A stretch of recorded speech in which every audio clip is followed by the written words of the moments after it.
से राज्यसभा सांसद रामचंद्र जांगड़ा जी हमारे साथ मौजूद हैं।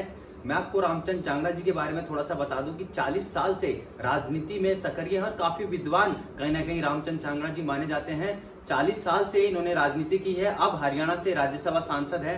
इनसे जानेंगे सर किस तरीके से आपके राजनीतिक सफर पूरा रहा है। सर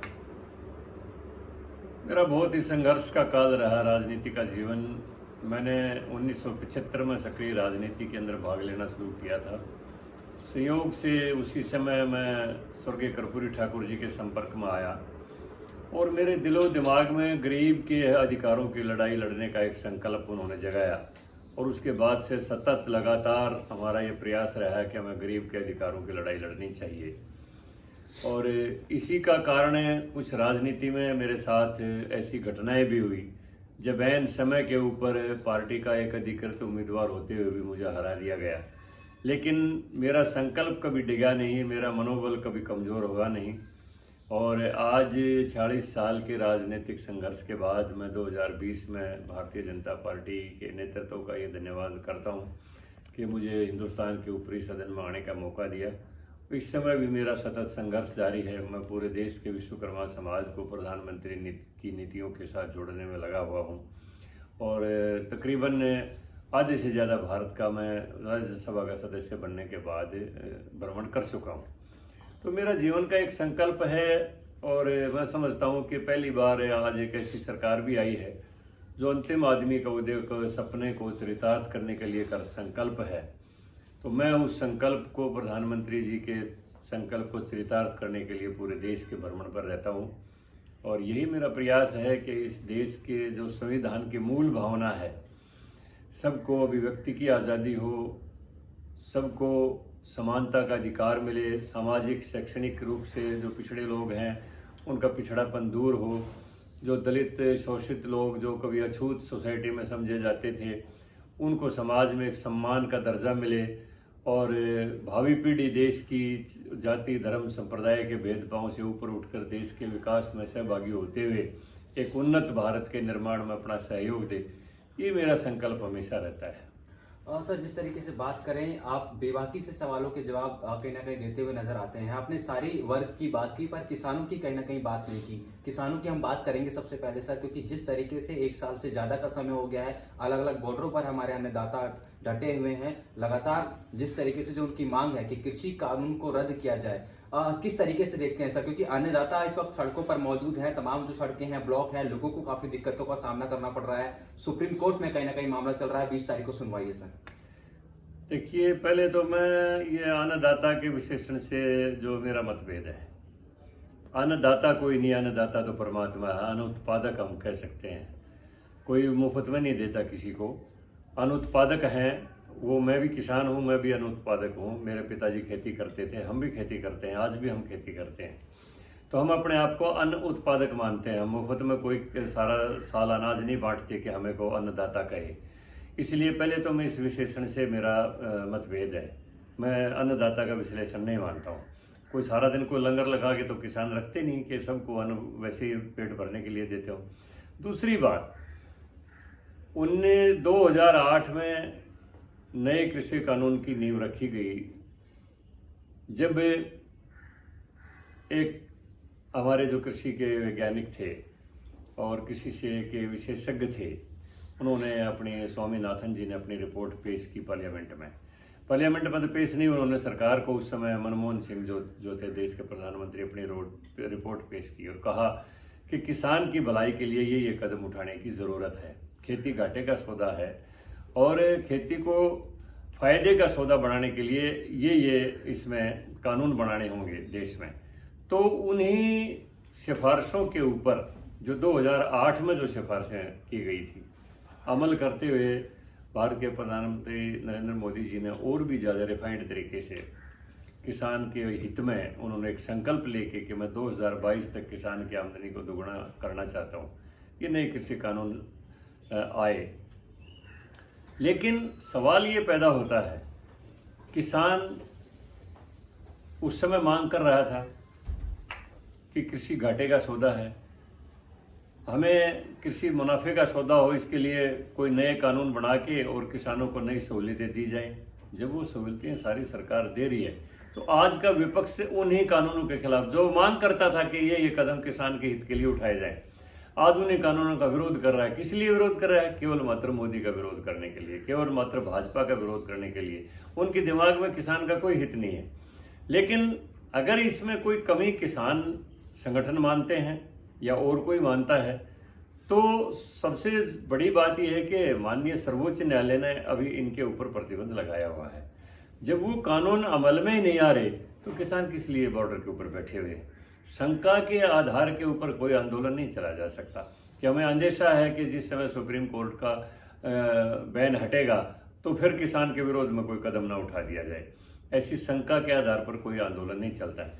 प्रधानमंत्री जी ने ये भी ऑफर दिया है कि ये प्रदेश का विषय है, ये स्टेट इश्यू है। कोई अगर प्रदेश चाहे तो वो अपने प्रदेश में कानून लागू ना करे तो भी हम इसमें कोई जोर जबरदस्ती नहीं कर सकते हैं। लेकिन नए कृषि कानूनों में मैं एक एक धारा को विस्तार से समझा सकता हूँ।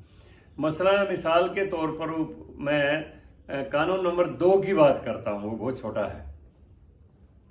मौजूदा व्यवस्था में अगर किसान किसी कंपनी के साथ कोई अनुबंध करता है, जैसे हमारा आलू का उत्पादन क्षेत्र है, सरसों का उत्पादन क्षेत्र है, हमारा कपास का उत्पादन क्षेत्र है, हमारा फलों का जैसे केला है और है, टमाटर है, सब्जी है, उनका उत्पादन क्षेत्र है।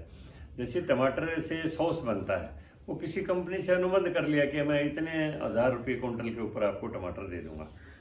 तो मौजूदा कृषि कानून के तहत अगर किसान अपने अनुबंध को तोड़ता है तो उसको सजा भी हो सकती है, उसको जुर्माना भी हो सकता है। लेकिन नए कृषि कानून में ये उपबंध किया गया है कि कोई भी अगर किसी भी कंपनी के साथ, जैसे आलू का उत्पादक है वो चिप्स की कंपनी के साथ कोई अनुबंध कर लिया, सरसों का उत्पादक है किसी ने तेल कंपनी के साथ कोई कर लिया, सोयाबीन का उत्पादक है किसी ने सोया प्रोडक्ट्स की कंपनी के लिए के साथ अनुबंध कर लिया, और मार्केट में सोयाबीन का भाव बढ़ गया, सरसों का भाव बढ़ गया, टमाटर का भाव बढ़ गया, आलू का भाव बढ़ गया, और किसान को लगता है तूने तो घाटे का अनुबंध किया, और वो अनुबंध को तोड़ता है तो उसको सजा हो सकती है।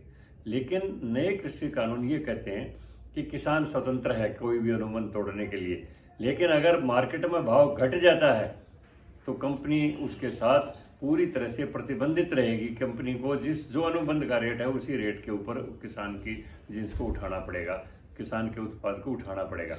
और अगर कहीं कोई डिस्प्यूट होता है तो नए कृषि कानून में ये अनुबंध किया गया है कि वो एसडीएम लेवल का अधिकारी उसको हल करेगा, और किसी भी कंपनी तक पर वो 50,000 रुपये का जुर्माना भी कर सकता है, और किसान को उसका अनुबंध के आधार पर जो रेट तय किया गया उससे दुगनी कीमत दिलवाने के लिए वो उसको व्यापारी को मजबूर कर सकता है। तो नए कृषि कानून के तहत किसान को स्वतंत्र कर दिया गया और कंपनी को बाध्य कर दिया गया। तो इससे किसान का फायदा होया या नुकसान होया, अब ये समझने का विषय है। बहुत छोटा सा कानून है। तो सर, समझाने की कोशिश सरकार क्यों नहीं कर रही है? किसान तो कह रहे हैं कि हम लोग दोबारा से बैठने को तैयार हैं, सरकार हमसे बातचीत तो करे, पर सरकार की तरफ से अभी तक कोई न्योता नहीं दिया गया। कम से कम भी दर्जनों राउंड की बातें माननीय कृषि मंत्री और किसान संगठनों के बीच में हो चुकी हैं। पहली बात, उनका कोई एक प्रतिनिधि नहीं है जिसके साथ बात की जाए।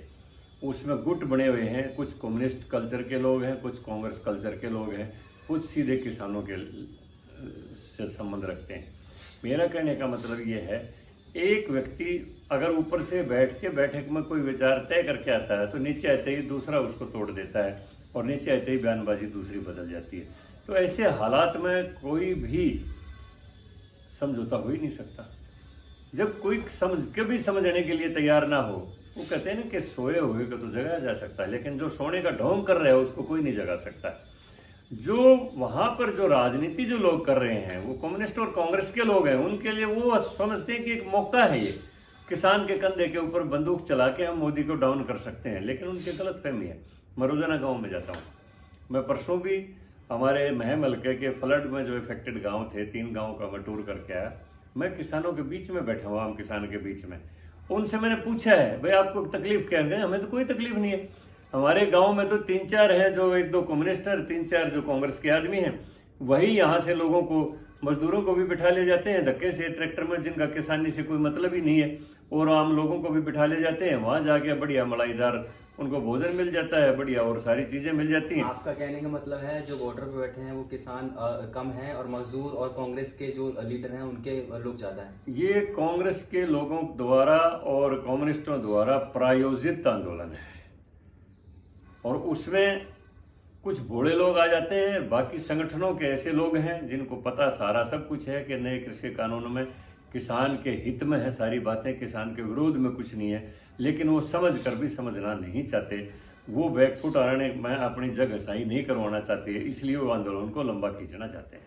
तो सर सरकार एक्शन क्यों नहीं ले रही? कोर्ट भी कहीं ना कहीं सरकार को फटकार लगाता है बार बार कि आप लोग कब तक रास्ता ब्लॉक करवा के रखेंगे। सरकार को कहीं ना कहीं एक्शन लेना चाहिए। और सबसे ज्यादा जो नुकसान है वो हरियाणा में देखने को मिल रहा है सर, कि कोई भी मंत्री, कोई भी सांसद, कोई भी विधायक किसी भी प्रोग्राम में जाता है, जैसे कि आपने जिक्र किया कि सबसे ज्यादा जो विरोध है बीजेपी पार्टी का कहीं ना कहीं यहाँ पर किसान कर रहे हैं। तो आखिरकार सरकार समझाने की कोशिश क्यों नहीं कर रही किसानों को? एक्शन क्यों नहीं ले रही यदि किसान इस तरीके से काम कर रहे हैं तो? सरकार तो किसानों को समझा रही है, हमारे मंत्री भी जाते हैं, सांसद भी जाते हैं, हम पार्टी के लेवल पर भी अभी हमने 13 तारीख को एक पूरे प्रदेश की प्रादेशिक परिषद पार्टी के कार्यकर्ताओं की, जिसमें 3500 कार्यकर्ता मंडल स्तर तक के बुलाए गए थे, उनमें सरलीकरण करके कृषि कानूनों का एक सबको आलेख दिया गया है कि आप इसको स्वयं पढ़ के और लोगों तक समझाएं कि इसमें कृषि कानून में किसान के विरुद्ध कोई बात है ही नहीं। तो उसमें सरकार का तंत्र भी और संगठन का तंत्र भी लगातार लगा रहता है। लेकिन जैसा मैंने कहा कि कुछ लोग उनको समझ में भी है, लेकिन वो समझते हुए भी नहीं समझना चाहते, वो लोग इसमें लगे हुए हैं। लेकिन मैं मानता हूँ कि इसमें कहीं ना कहीं नुकसान तो है ही। हर एक चीज़ में अगर शुरू में ही कोई कदम उठा लिया जाए तो बीमारी बढ़ती नहीं है।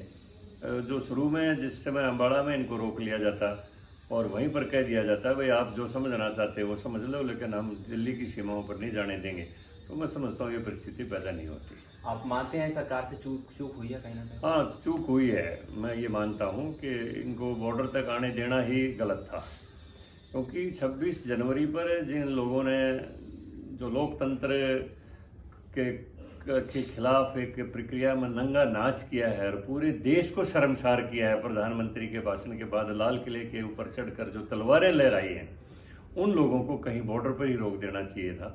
यहाँ तक जो आए वो मैं समझता हूँ कि नहीं आना चाहिए था उन लोगों को यहाँ तक।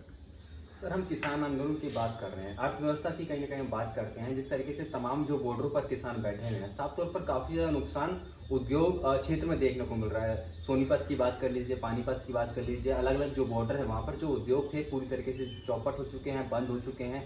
कहीं ना कहीं जो लोग हैं वो बेरोजगार हो चुके हैं। तो सरकार को कहीं ना कहीं गंभीर होना होगा, सरकार को उससे एक्शन लेने होंगे। यही बात सुप्रीम कोर्ट ने भी कहीं ना कहीं सरकार से की है कि आप लोग समय रहते एक्शन लेते तो आज ये नौबत नहीं आती, जैसे आप जिक्र कर रहे हैं। तो सरकार अब क्या सोच रही है सर? एनसीआर क्षेत्र में जिस तरीके से उद्योग का काफी ज्यादा नुकसान होने को देखने को मिल रहा है, लोग भी काफी ज्यादा परेशान है, तमाम जो कनेक्टिविटी है राष्ट्रीय राजमार्ग की वो पूरी तरीके से बंद है।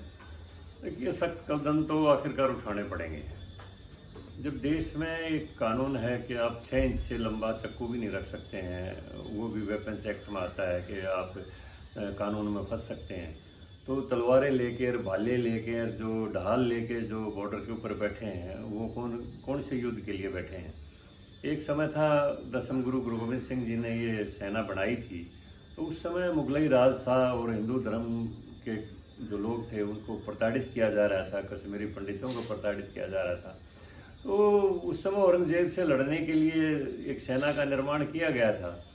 लेकिन आज जब कॉमन सिविल कोड की तरफ देश बढ़ रहा है और एक पूरे देश में एक आचार संहिता है कि इतनी साइज का आप चाकू रख सकते हैं, इस टाइप का आप हथियार रख सकते हैं, आपको हथियार का लाइसेंस लेना पड़ेगा, इस बोर का आप हथियार रख सकते हैं, प्रोहिबिटेड वेपन्स को आप नहीं रख सकते। तो इसके लिए कानून में भी परिवर्तन करना पड़ेगा। और ये जो आज की जो निहंग व्यवस्था जो चल रही है, ये किस लिए चल रही है? किसके खिलाफ लड़ाई लड़नी है? क्या अपने देश में अपने लोगों के खिलाफ लड़ाई लड़नी है कोई? तो ये व्यवस्था में सुधार करना पड़ेगा और सख्ती से कदम उठाना पड़ेगा। और मैं समझता हूँ जिस समय सरकार के नोटिस में आया और उस नौजवान की लाश वहाँ पर लटकाई गई, उसी समय एक ऑपरेशन हो जाना चाहिए था। वहाँ पर एक आदमी अगर कुंडली बॉर्डर से निकल के और अमृतसर में जाके आत्मसमर्पण करता है तो ये व्यवस्था का कहीं ना कहीं फेल्योर है। पुलिस को इसकी जवाबदेही तय करनी चाहिए पुलिस के प्रति सरकार को कि कैसे निकल गया एक आदमी कुंडली बॉर्डर से निकल के और पूरा हरियाणा क्रॉस करके वो अगर अमृतसर में आत्मसमर्पण करता है तो हमारी व्यवस्था का दोष है, कहीं ना कहीं फेल्योर है और इसके लिए सख्ती से कदम उठाए बगैर काम नहीं चलेगा। आप मानते हैं कि सख्ती से कदम उठाने चाहिए? ऐलनाबाद में उपचुनाव सर चल रहा है और सबसे ज्यादा जो विरोध देखने को मिल रहा है, बीजेपी प्रत्याशी वहां पर विरोध झेल रहे हैं। तमाम जो किसान हैं कहीं भी जाते हैं, चाहे गुरुद्वारे में आपने देखा है किस तरीके से आपके प्रत्याशी को भगा दिया जाता है, तो किस तरीके से सर देखते हैं ऐलनाबाद चुनाव को आप? नहीं, ऐलनाबाद चुनाव में सिर्फ एक ही बार में घटना हुई थी वो शुरू वाले दिन, और वो कुछ लोग थे, कांग्रेस के लोग और अभय चौटाला के लोग थे। उसके बाद कोई घटना नहीं हुई है। हमारे कार्यकर्ता गांव-गांव के अंदर जमे हुए हैं, रोजाना पार्टी का शांति से प्रचार होता है। हमारा उम्मीदवार हर दर के ऊपर जाता है और सभी कार्यकर्ता पार्टी के प्रचार के लिए गांव-गांव तक जाते हैं, कहीं कोई विरोध नहीं होता है। एक दिन की घटना हुई, उसके ऊपर भी इलाके के लोगों ने काफ़ी नाराज़गी व्यक्त करी है जिन लोगों ने ये काम किया, और ये कहा है कि ये स्वतंत्र देश है और इसमें सबको, पार्टी के लोगों को, सभी पार्टियों को प्रचार करने का अधिकार है। कोई भी अगर किसी पार्टी के प्रत्याशी के खिलाफ, कार्यकर्ता के खिलाफ कोई भी अगर कोई बात कहेगा तो इलाके के लोग खुद उसका संज्ञान लेंगे और उस आदमी को समाज में बेइज्जत करेंगे। उसके बाद एक ही दिन वो गुरुद्वारे में कुछ लोग थे, उसके बाद कभी कोई घटना नहीं हुई है और शांति से वहाँ पर चुनाव प्रचार चल रहा है और हमारे कार्यकर्ता बाकायदा चुनाव प्रचार में जुटे हैं। और ये भी मेरा ऐसा अनुमान है, और बल्कि मैं 100% इस बात को मानता हूँ कि हमारा कैंडिडेट वहाँ पर से जो गोविंद कांडा है वो निश्चित रूप से चुनाव जीतेगा। सर, किसान नेता है राकेश टिकैत, वो तो कहते हैं कि जहाँ जहाँ चुनाव है वहाँ पर हम बीजेपी के खिलाफ प्रचार करेंगे। चाहे आपने बंगाल में देखा, वहाँ पर राकेश टिकैत पहुंचते हैं, उत्तर प्रदेश में अब चुनाव है, अलग अलग राज्यों में चुनाव है, हरियाणा में भी ऐलनाबाद में उपचुनाव हो रहा है। तो किस तरीके से देखते हैं सर किसान नेता के इस बयान को? राकेश टिकैत अपना चुनाव प्रचार तो कर ले, कभी 2 बार उसने चुनाव लड़ा, दोनों बार अपनी जमानत जब्त करवाई है, उसका कोई जनाधार नहीं है। वो एक कागजी नेता है और कुछ किसान संगठन को जो प्रयोग करना चाहते हैं राजनीति में, वो उसका प्रयोग करते हैं। बहुत बहुत धन्यवाद। तो ये थे रामचंद्र जांगड़ा जी, जो कि राज्यसभा